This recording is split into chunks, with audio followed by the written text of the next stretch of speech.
अनंत कोट ब्रह्मांड में बंदी छोड़ कहाए, सो तो एक कबीरे हैं जो जननी जने नमाए।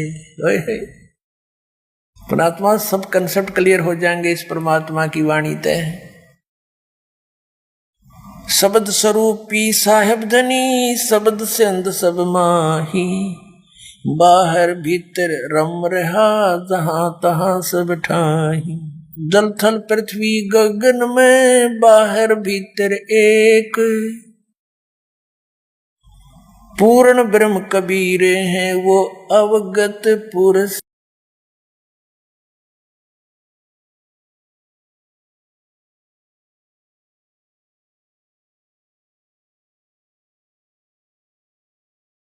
गया चत। और परमात्मा ने ये धागे पर विराजमान होने से पहले कहा था, नाथ जी आपकी हमारी जो बात हुई है गोष्ठीकरण की हुई है, चर्चा, ज्ञान चर्चा, ये जादूगिरी दिखाने की नहीं। नाथ जी ढूंढा भूल गया, अकिन के पास कुछ है नहीं इसलिए आनाकानी कर रहा है कि बात करनी है तो मेरे बराबर में आकर बैठो वरना मुझसे बात मत करो। तब परमात्मा ने उसकी बात फड़क निकाल ली थी। फिर नाथ जी कहने लगे कि महाराज नीचे आ जाओ। अब समझ गया, क्योंकि जो कांटे के पहलवान होते हैं ना वो घनी बकवाद नहीं करा करते, वो समझ जाते हैं कि तेरे से ये प्रबल है। तब उसी समय कहा कि आ जाओ महाराज नीचे बात करेंगे आगे। अब ना पेटा भरा न सोचा भाई कदे एक बार तो हो सके है और परीक्षा लेता हूं। तो फिर क्या कहा, गोरखनाथ ने कहा कि एक परीक्षा और लूंगा मैं आपकी, तो मान लूंगा तुझे विजयी। कबीर साहब बोले बोलो कि मैं इस दरिया में छुपूंगा, मुझे खोज देना। कि चलो गंगा उड़े साथ में थी, वहां गंगा के किनारे या गोष्ठी हो रही थी, घाट पर गए, गोरखनाथ ने डुबकी लगाई, मछली का रूप धारण कर लिया।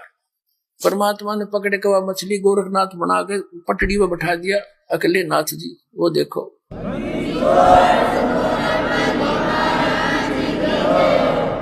नाथ जी बिग्गी बिल्ली होकर बैठ गया। तब गोरखनाथ ने पूछा, ये परमात्मा आप कौन हो, कहां से आए हो? तब मालिक बताने लगे, अवधू अवगत से चल आए, मेरा कोई भेद मर्म ना पाया। अविगत से, जो जिस स्थान से कोई परिचित नहीं, सतलोक से चल कर आया हूं, प्रोक्त स्थान से, उस धूलोक से चल कर आया हूं मैं। अवधू अवगत से चल आया, मेरा कोई भेद मर्म ना पाया। ना मेरा जन्म ना गर्भ बसेरा, बालक बन दिखलाया, काशी नगर जल कमल पडेरा, तहां जुलाहे न पाया। अपनी सच्चाई बता रहे हैं कि ना मेरा जन्म, ना मेरा कोई माता पिता, ना मेरा जन्म ना गर्भ बसेरा, एक बालक बन दिखलाया, काशी नगर जल कमल पडेरा, तहां जुलाहे न पाया। मात पिता मेरे कुछ नहीं, ना मेरे घर दासी, जुल्हे का सुत आण कहाया, यू जगत करे मेरी हासी। परमात्मा कहते हैं, ना मेरा कोई माता पिता, ना मेरा कोई पत्नी दासी, और जुल्हे का सुत बेटा आण कहा, यू जगत करे मेरी हासी। थी कोई पिछली संस्कार, कोई वचन थे हमारे इसके। ना मेरा जन्म ना गर्भ बसेरा, बालक बन दिखलाया, काशी नगर जल कमल पडेरा, तहां जुलाहे न पाया। मात पिता मेरे कुछ नहीं, ना मेरे घर दासी, जुल्हे का सुत आण कहाया, यो जगत करे मेरी हासी। पांच तत्वों का धड़ नहीं मेरा, मैं जानू ज्ञान अपारा, जो सत्य स्वरूपी नाम साहेब का, ओहे नाम हमारा। पांच तत्वों का धड़ नहीं मेरा, मैं जानू ज्ञान अपारा, सत्य स्वरूपी नाम साहेब का, ओहे नाम हमारा।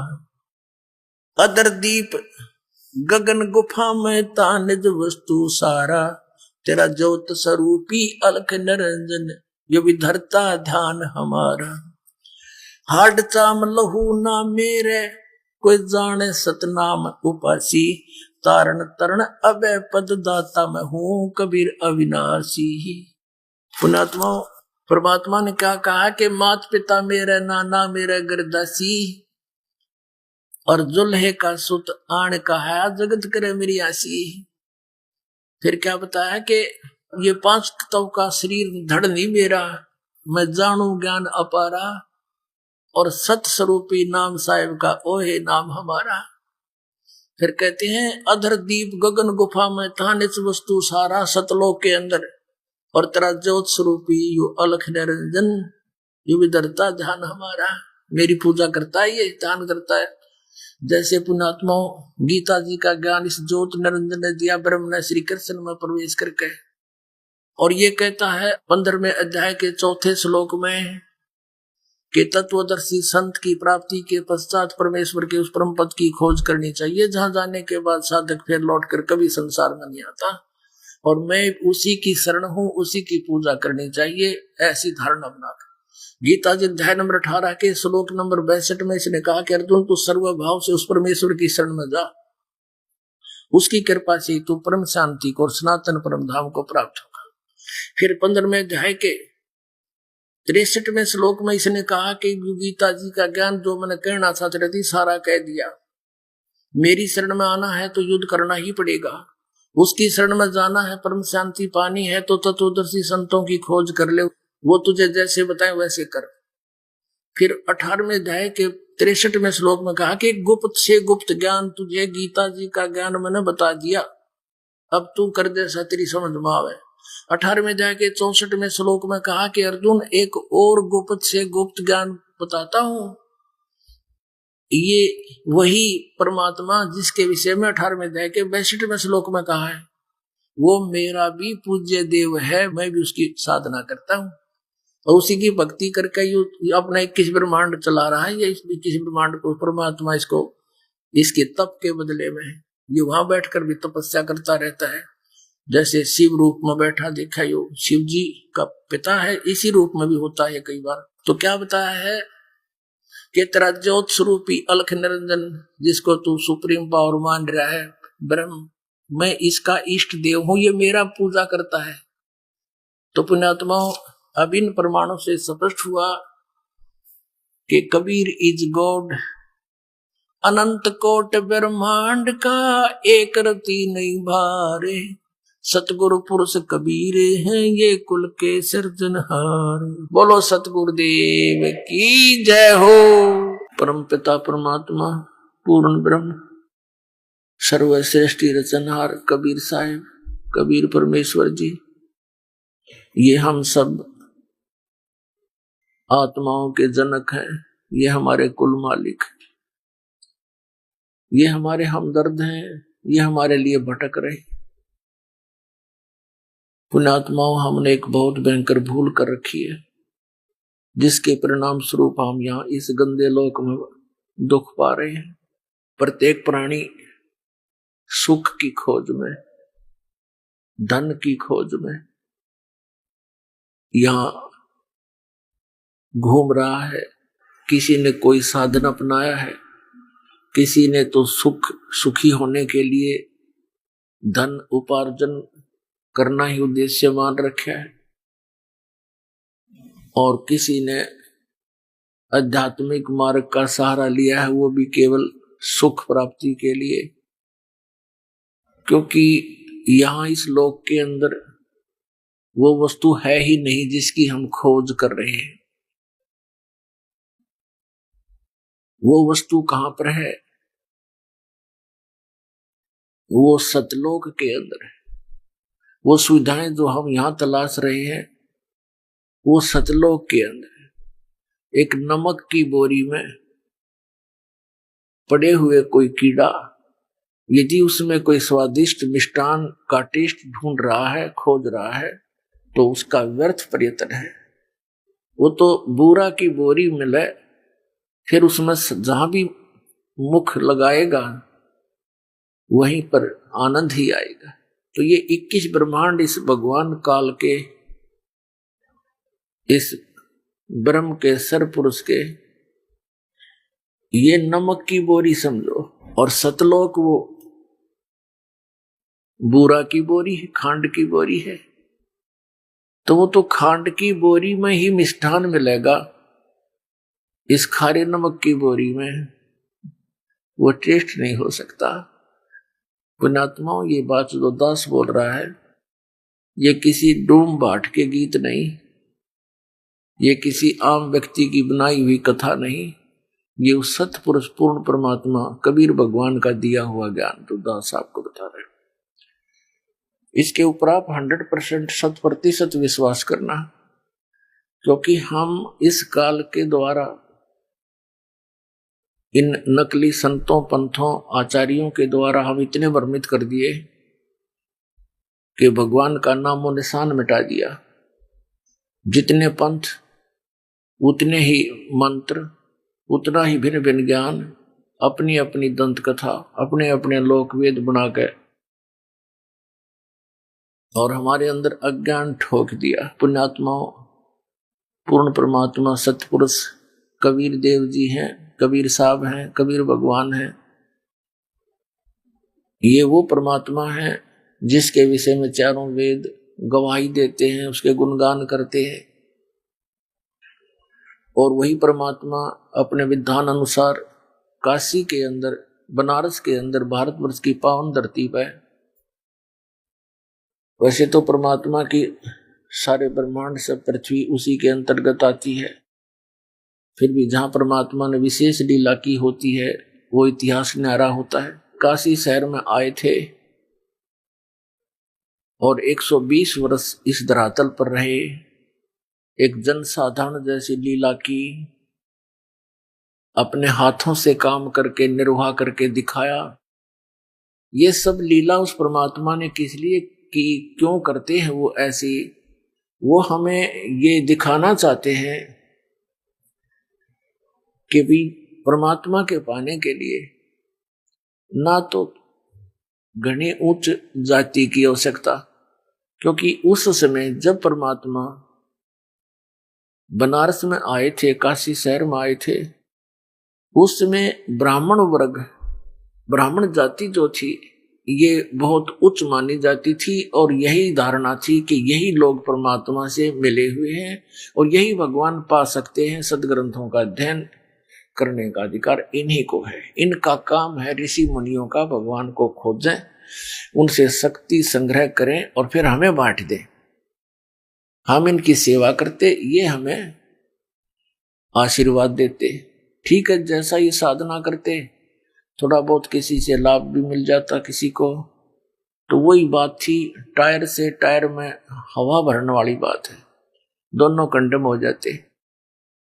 अब वो परमात्मा ये बताने आए थे कि परमात्मा किसी जाति या मजहब धर्म से बंधा नहीं है, क्योंकि सभी आत्मा उसी परमात्मा की है, और जो उसके विधान अनुसार सत साधना करेगा तो मालिक उसके साथ है, अन्य के नहीं।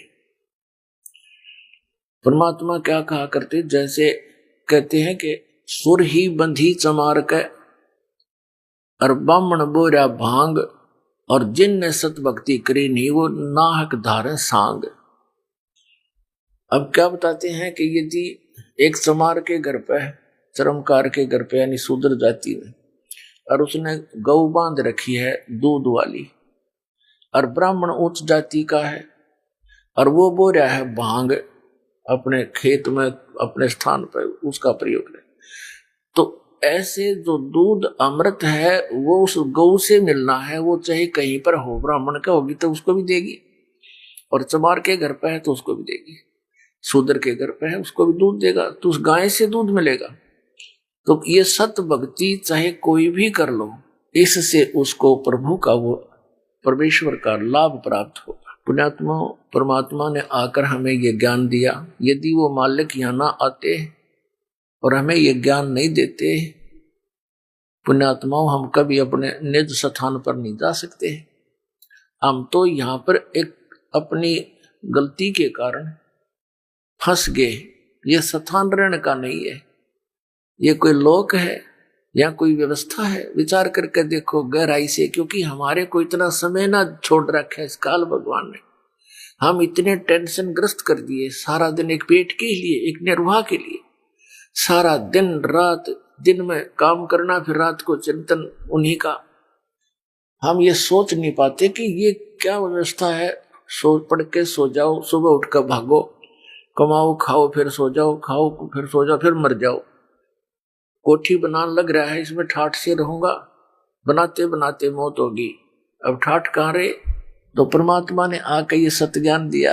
यदि वो परमात्मा यहां नहीं आते तो पुण्यात्मा हमें ये बार कैसे पता चलता कि कोई और स्थान भी है। हमारे को तो इन काल के संदेश वाहकों ने, इन नकली पंथों ने, ऋषि महर्षियों ने केवल स्वर्ग महास्वर्ग तक की जानकारी देकर फाइनल कर रखा था। इनको इतना ही पता है मुश्किल से। वो तो स्वयं दाता आए, चारों युगों में आते हैं, तो हमें ये पता चला। आज उसके बच्चों को वो ज्ञान हुआ और शिक्षा का प्रसार उसी परमात्मा ने करवाया। पुण्यात्माओं, इस कलयुग के अंदर ये करवाते हैं। न शिक्षा की हमने कतई जरूरत नहीं थी, इसने तो बेईमान बना दिए हम। भाई भाई का प्यार रहा ना, बहन भाई का प्यार रहा नहीं, माता पिता से प्रेम रहा नहीं, माया माया दिखाई देती है। एक बकवादों की दौड़ लग गई, बड़ी कोठी बनाऊं, दुनिया जय जयकार करे, तेरी इज्जत होगी। फिर उसके कारण ना जाने कितने उल्टे सुल्टे काम करने पड़ते हैं। तो परमात्मा कहते हैं, आगे गए ना बावड़े, रहते भी सब जा, बिन साहेब की बंदगी कहीं ठोरे ठिकाना ना। के पहले चले गए, उन्होंने तो कुछ आकर संदेश दिया नहीं हमारे को। और जो शेष बचे हैं वो भी धीरे धीरे सब मृत्यु को प्राप्त हो रहे हैं। और कहते हैं बिन साहिब की बंदगी कहीं ठोर ठिकाना ना। साहिब माने भगवान परमात्मा। अब जैसे आज आपके पूर्व जन्म के संस्कारों के आधार से खूब सुविधा है, अच्छी पोस्ट प्राप्त है, धन भी खूब है, संतान भी अच्छी है, उनकी आगे संतान की व्यवस्था, विवाह शादी भी अच्छे घरों में होगी है, जैसा तुम अच्छा मानते हो इस माया के पुजारियों को। लेकिन संत मता इसके विपरीत है। परमात्मा कहते हैं, कबीर सब जग निर्धना और धनवंता नहीं कोई, धनवंता सो जानियो जिस पर राम नाम धन होई। तो क्या बताया भगवान ने? तो आप ये सोच रहे हो कि मेरी तो बस मौज हो रही है, आनंद है, बड़ा सुख है। ये सुख है कितने समय का, और आपका ही पुण्य है। 1 मिनट में मृत्यु होगी। चलो फिर कहा, यदि पुण्य अच्छे हैं तो स्वर्ग में, स्वर्ग में जब समय, स्वर्ग का समय जब पूरा होगा। ये स्वर्ग क्या है? ये एक रेस्टोरेंट है। स्वर्ग एक रेस्टोरेंट समझो। ये प्रत्येक शहर में होते हैं सुप्रसिद्ध रेस्टोरेंट। एक कॉमन रेस्टोरेंट है, स्वर्ग है, जिसका राजा इंद्र होता है। और एक प्रत्येक इन देवताओं के लोक में भी स्वर्ग है। जैसे विष्णु जी के लोक में अलग से एक स्वर्ग यानी रेस्टोरेंट है, ब्रह्मा जी के लोक में एक अलग से रेस्टोरेंट यानी स्वर्ग है। ऐसे ही शंकर भगवान के लोक में, यानी सब देवी और देवताओं के ऐसे जानो। और जो साधक जिसकी साधना करता है उसके पास चला जाता है। वहां पुण्यकर्मी प्राणी ही जाता जिसने धर्म पुण्य किए हो, भक्ति की हो। तो जब ये स्वर्ग में पहुंच जाता है, इसको सब सुविधाएं उपलब्ध होती हैं। जैसे कोई धनी व्यक्ति पिकनिक मनाने जाता है गर्मियों के मौसम में, कुल्लू मनाली शिमला साइड में चला जाता है और 2 महीने गर्मियों की वहां व्यतीत करता है, रेस्टोरेंट में कमरा किराए पर लेकर वहां रहता है। सब चीज मोल की होती है, उसकी जेब से ही सब खर्च हो रहा है, लेकिन आनंद उसको आ रहा है। जब उसके वो 20-30 हजार रुपये लेकर गया है, 2 महीने में समाप्त हो जाएंगे। फिर वो मुंह लटका कर नीचे आएगा अपने कर्म क्षेत्र में और फिर शुरू करेगा। 1 साल तक 2 पैसे बचे तो फिर जा सकता है, नहीं बचे तो वही धक्के खाओगा, उस गर्मी को फिर सहन ही करेगा। तो पुण्यात्माओं, उसकी जेब खत्म हुई, वो जो सेविंग थी वह वहां नाश होगी और फिर वही धंधा करना, वही कर्म फिर करना। तो ऐसे जब आप पुण्यकर्मी प्राणी ही स्वर्ग में जा सकते हैं। स्वर्ग के अंदर क्या है, इन सभी देवताओं ने रेस्टोरेंट खोल रखे हैं और इनका अपना पर्सनल चार्ज न्यारा होता है। आपको वहां रखने का, और सब सुविधा देते हैं ये, उससे ये अपने लोगों की व्यवस्था कर रहे हैं। पुण्यात्माओं, आप इस अध्यात्म मार्ग में बिल्कुल माइनस थे और दास भी -0 था। जैसे परमात्मा ने कहा है, खुद अपने ऊपर ही उदाहरण देकर, पीछे लग गया जाऊं था मैं लोक वेद के साथ, रास्ते में सतगुरु मिल गए, दीपक दे दिया हाथ। अब लोक वेद के आधार से तो ज्ञान और साधना कर रहे थे, वो व्यर्थ थी। सतगुरु मिले तो ये तत्व ज्ञान रूपी टॉर्च हमें मिली। अब इसकी रोशनी में हम भटकेंगे नहीं, रास्ते को ऐसे सही चलेंगे। तो हम जिन स्वर्ग को उत्तम मानते थे, कोई हमारा सदस्य घर का मृत्यु को प्राप्त हो जाता था, हम लोग क्या करते, स्वर्गवासी हो गया। उधर तो हम कहते स्वर्ग चला गया, उधर से हमारे गुरुजी आते ब्राह्मण, और कुछ दिन के बाद कहते तेरा पिता दिखाई दिया था, उसको स्वर्ग के अंदर ना वस्त्र प्राप्त नहीं हो रहे, 500 कपड़े पहुंचाने पड़ेंगे। और फिर कभी कहते तुम्हारे पिताजी को दूध नहीं मिल रहा स्वर्ग में, एक गाय बांधो गुरुजी के, वह गाय दूध वाले गुरुजी का भेज देते, वो दूध पीता गुरुजी का परिवार। और पुण्य एक विचार करने की बात थी, जिसको तुम स्वर्ग को और उसमें दूध और कपड़े को ना तरह के दो, फिर खाक स्वर्ग से उतरा। पहले तो स्वर्ग तक ये जाने ना देते, भूत बनवा के, छोटे साधना गलत करवा के, और फिर छोटा मोटा कोई पुण्य किया हुआ स्वर्ग में चले गए तो वहां पूंजी बर्बाद हुई, फिर नरक में। अब स्वर्ग का समय पूरा होते ही फिर वहां से कहेंगे चलो बाई फोर्स, जैसे यहां जबरदस्ती आपकी मृत्यु होती है, ऐसे स्वर्ग के देवताओं की बाई फोर्स मृत्यु होती है ऑटोमेटिकली, और फिर तुरंत कहो चलो नरक में।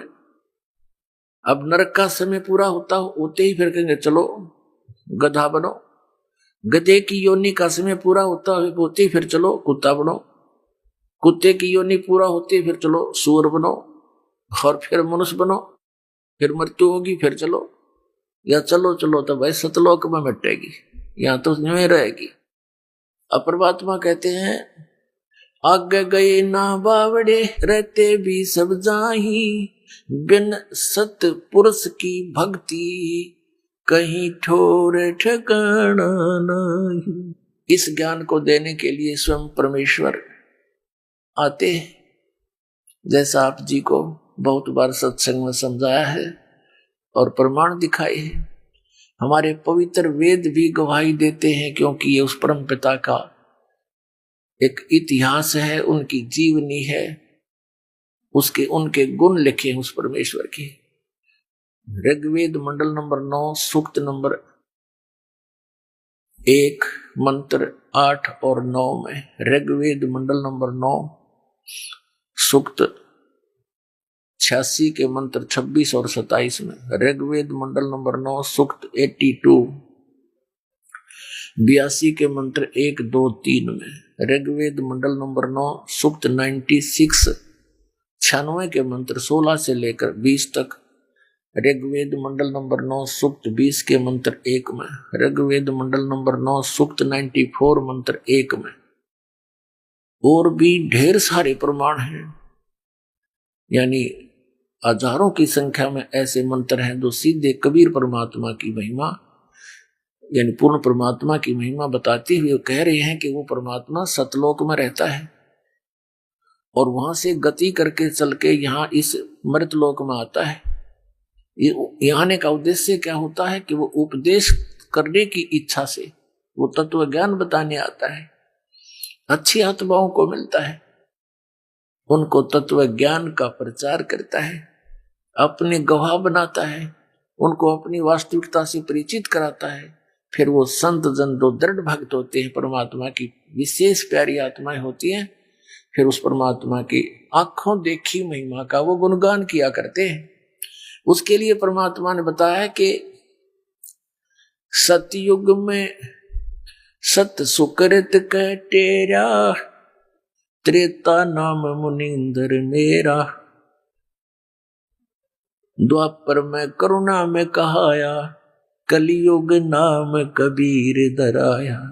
चारों युग में संत पुकारे, कूक कहा हम हेल रे। हीरे माणिक मोती बरसे, ये जग चुगता ढेल रे। पुण्यात्माओं, ये शुभ समागम जो चल रहा है, ये उसी पुण्य दिवस के उपलक्ष्य में चल रहा है। ज्येष्ठ सुदी पूर्णमासी, जेठ उतरते की पूर्णवासी देसी भाषा में, संवत 1455 सन 1398 का वो शुभ दिन, जिस दिन परमात्मा सतलोक से चलकर आए और काशी शहर से बाहर एक सरोवर के अंदर, लहर तारा नामक सरोवर के अंदर खिले हुए फूल, कमल के फूल पर एक शिशु रूप धारण करके विराजमान हुए। उनको उस समय एक रामानंद जी ऋषि के शिष्य ऋषि अष्टानंद जी वहां उस सरोवर में स्नान करके ब्रह्म मुहूर्त में सुबह सुबह और साधना करने की चेष्टा कर रहे थे, जो उनके गुरु जी ने साधना बताई थी। प्राकृतिक शांति का वो लाभ उठा रहे थे।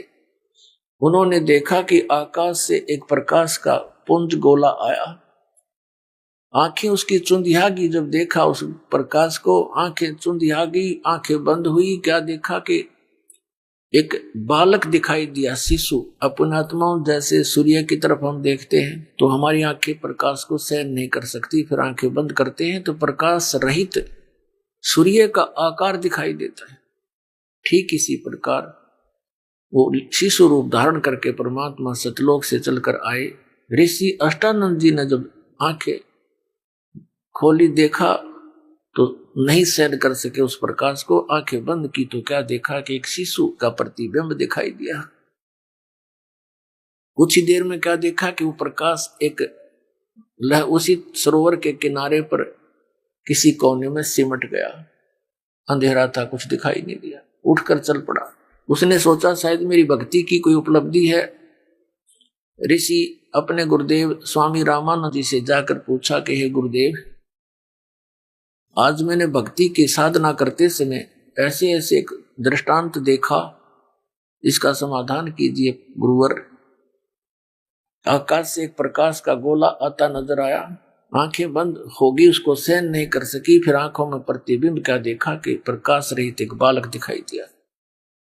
ये कोई मेरी भक्ति की उपलब्धि है ऋषिवर, या कोई मेरी भ्रम है?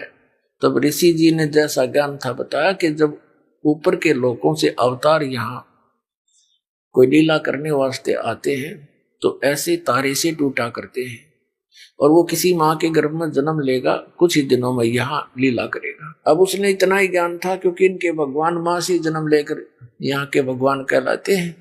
लेकिन ना सतगुरु जननी जने उनके माना बाप, पिंड ब्रह्मांड से रहित हैं जहां न तीनों ताप।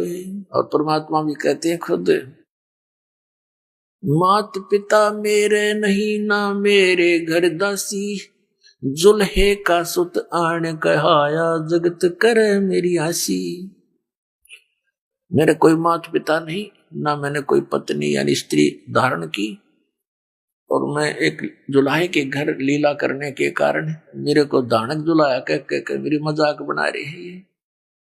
तो पुण्यात्माओं, वो परमात्मा स्वयं इस दिन ज्येष्ठ सुदी पूर्णमासी को एक शिशु रूप धारण करके आए, और उस शुभ दिन के उपलक्ष्य में उस परमात्मा की महिमा बताने के लिए एक विशेष 5 दिवसीय समागम शुरू किया गया। धन भाग है आपके, धन्य आपके माता पिता जिनसे जन्म हुआ।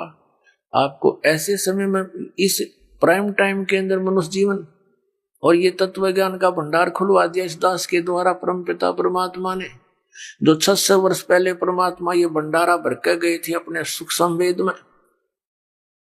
लेकिन जिन महापुरुषों से परमात्मा मिले थे और जिनको सचखंड सतलोक दिखाया था, अपने गवाह बनाए थे, उनको एक विशेष निर्देश दिया था कि अभी इस तत्व ज्ञान को गुप्त रखना। तुम लिख दो अपनी वाणियों में, अवश्य एफिडेविट लिख दो, लेकिन पद्य भाग में और फिर कभी जब समय आएगा, कलयुग का जो काल के साथ वायदा हुआ था भगवान का और उसका कंप्रोमाइज हुआ था, इस काल भगवान ने कहा था कि परमात्मा आप 3 युगों में जीव कम ले जाना, चौथा युग जब कलयुग आवे तब तो शरण जीव बहु जावे, ऐसा वचन हर मोह दीजिए, तब तुम गवन संसार ही कीजिए।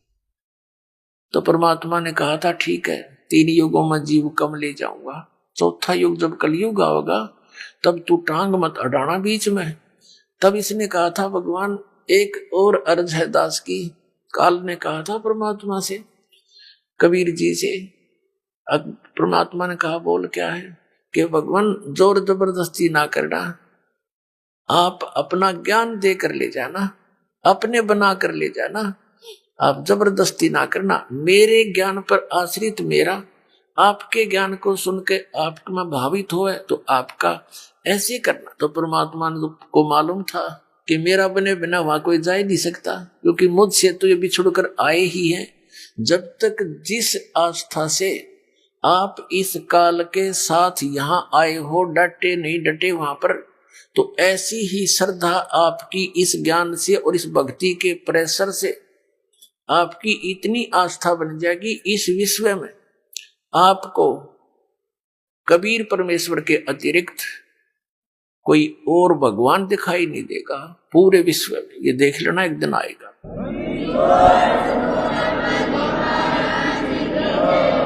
और परमात्मा है भी नहीं, हम तो अपने बाल बुद्धि के कारण जिस भी संत पंथ ने जैसा हमें ज्ञान दिया हमने मान लिया कि गुरुजी हैं, ये बड़े पहुंचे हुए हैं, ये दुर्ग के धनी आए हुए हैं, परम धनी है। और उनको कख नहीं पता था, इस परम धनियों को ना सतलोक का पता, ना सचखंड का पता, ना सतनाम के बारे में जानकारी, क्योंकि परमात्मा ने कह दिया था धर्मदास मेरी लाख दुहाई, और ये मूल ज्ञान की दबार ना जाई। मूल ज्ञान बाहर जो पढ़ी बिचली पीढ़ी हंस नितर ही। तो परमात्मा ने ये मूल ज्ञान इसलिए छुपा रखा था कि इस काल ने, जब परमात्मा ने सारी स्वीकृति दे दी जो उसने डिमांड करी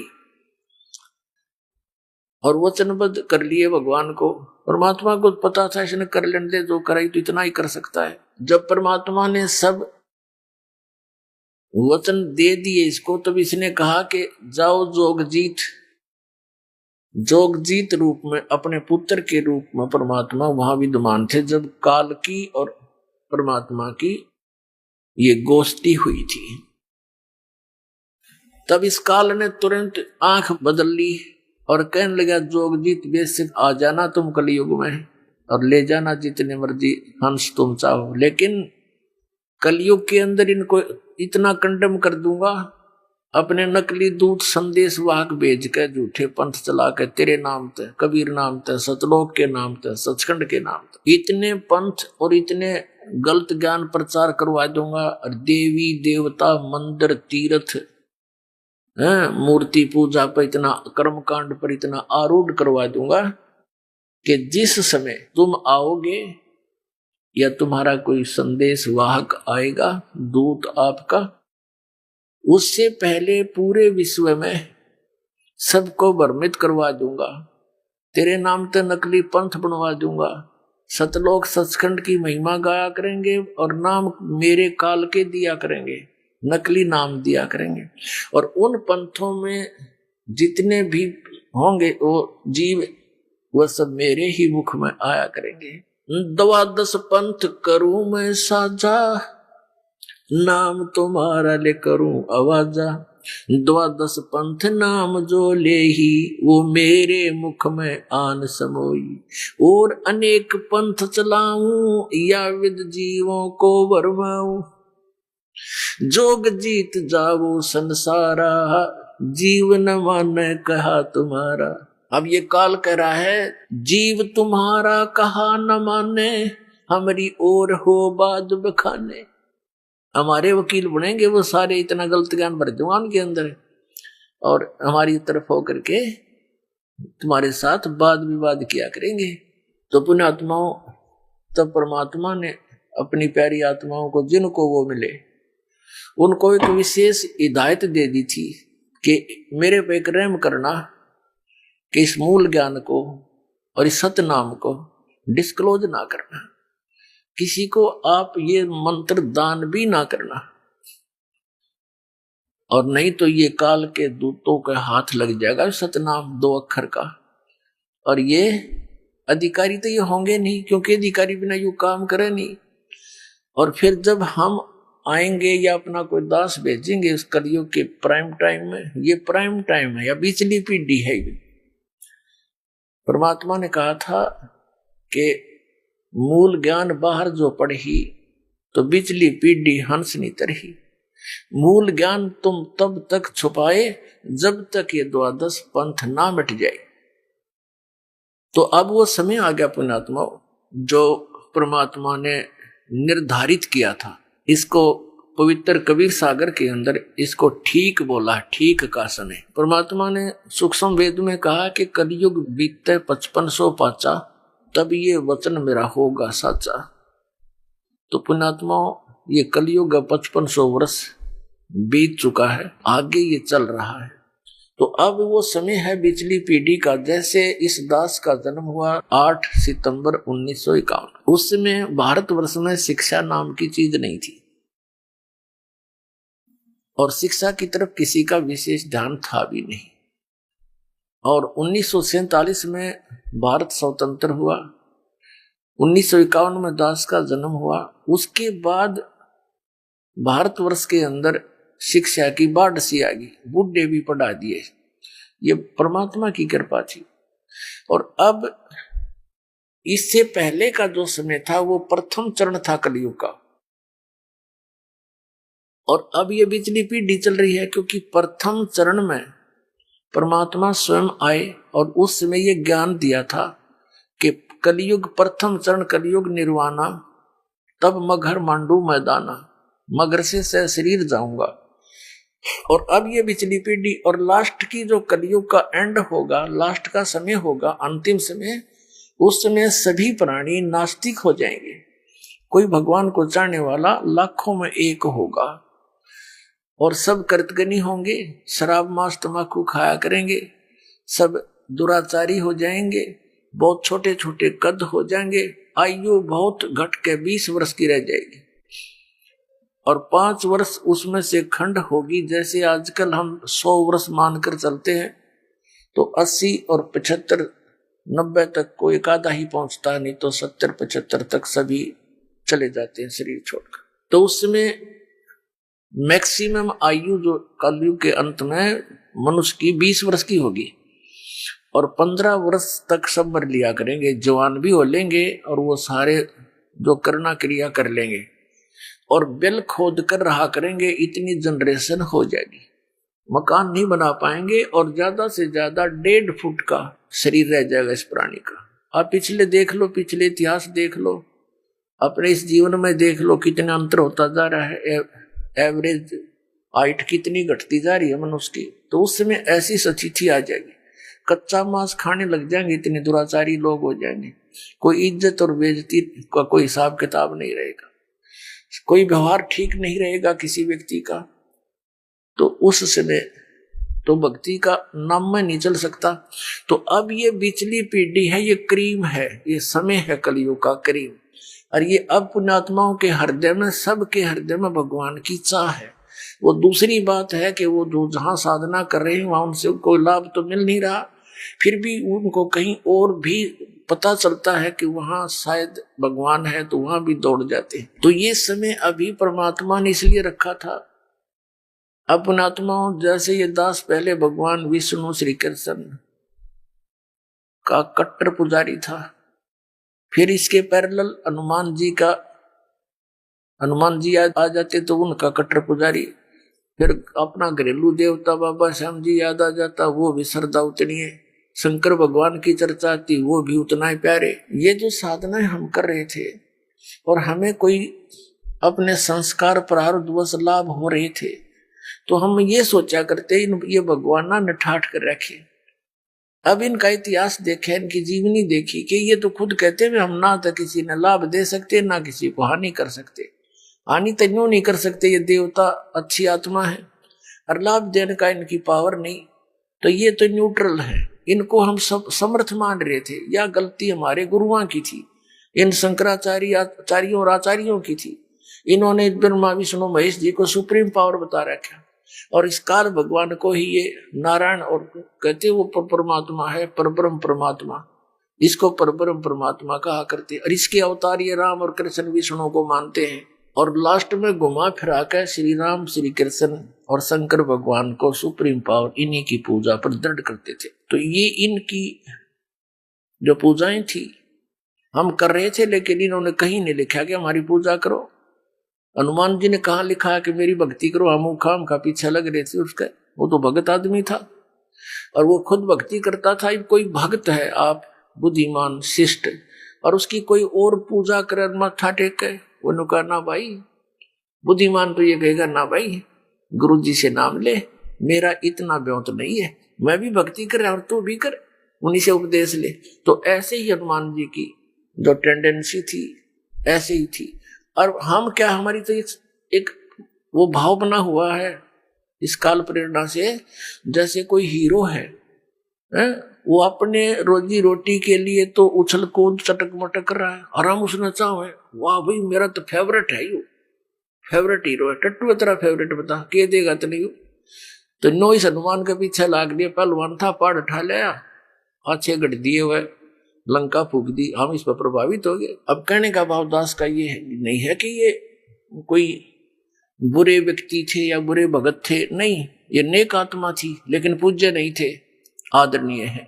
अब जो प्रसंग चल रहा है उसी पर आते हैं कि परमात्मा इस तत्व ज्ञान को देने के लिए स्वयं ही इस धरातल पर आते हैं और अपनी अच्छी आत्माओं को मिलते हैं, उनको तत्व ज्ञान से परिचित कराते हैं।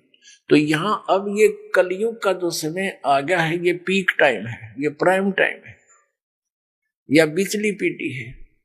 और परमात्मा ने कहा था धर्मदास मेरी लाख दुहाई, ये सार शब्द की तबार ना जाए।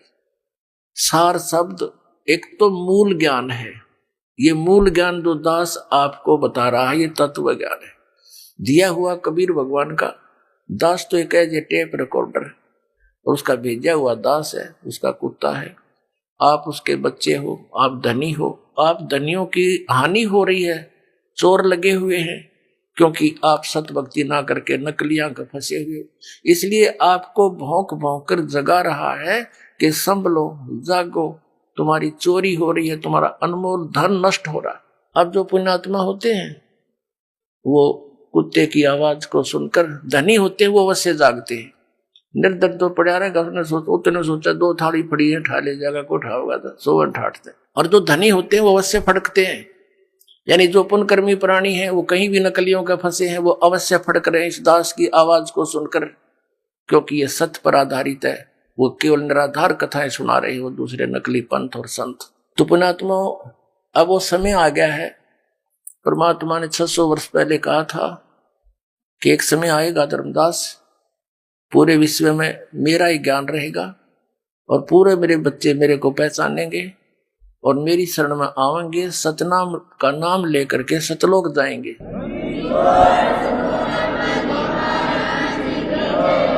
वो 2 अक्षर का मंत्र है सतनाम। इस सतनाम को देने का इस विश्व में कोई अधिकारी नहीं है पुण्यात्मा, इस दास के अतिरिक्त। यह अभिमान ना समझना, ये तत्व ज्ञान समझना, यानी सच्चा ज्ञान समझना। तो उस परमात्मा ने दास को आकर के स्पेशल कहा कि बेटा कर दे शुरू। सन 1997 में इस दास को परमात्मा आकर मिले और कहा कि अब यह समय आ गया है, अब खोल दे इस पिटारे को, भंडारे को, और तेरे साथ रहूंगा, चिंतित मत होना।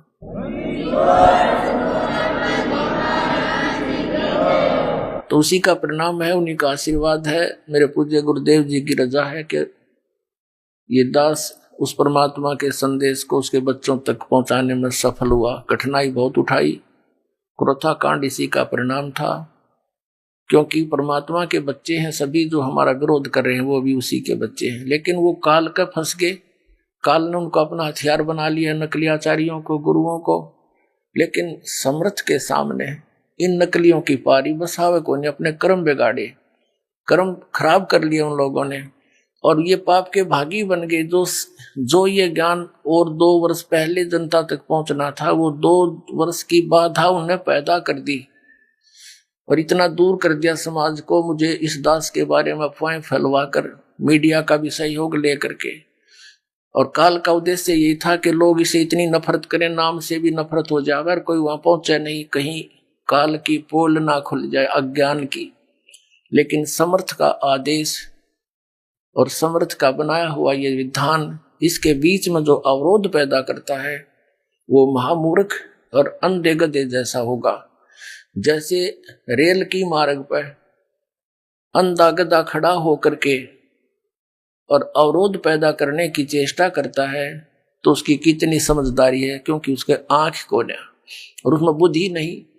जैसे ट्रेन आ रही हो, एक अंधा गधा खड़ा था रेल की पटरी पे और गाड़ी आ रही थी। उसने देखा जिस दिशा से कोई डिस्टरबेंस लगी, खड़खड़ खड़ की आवाज आई, उसने उसी साइड में अपने पिछले पैर कर लिए। अकाने दे, मुझे कौन डिस्टर्ब करेगा। दोनों दलुत्ती पहना ली। जब वो रेल ट्रेन निकट आई, दोनों ठोकी उसने, तो वो ठा कर भगा दिया, टुकड़े टुकड़े हो गया। तो पुण्यात्माओं, इस परमात्मा का मार्ग है ये, उस समर्थ का चला हुआ ये मार्ग है। इस मार्ग में जो अवरोध पैदा करेगा वो हिरण्यकशिपु की कैटेगरी में आएगा, वो कंस की कैटेगरी में हो। पहले तो हमने गलतियां कर ली बहुत, लेकिन अब उन उदाहरणों से सतर्क होना पड़ेगा और ये ज्ञान पूरे विश्व में जाएगा।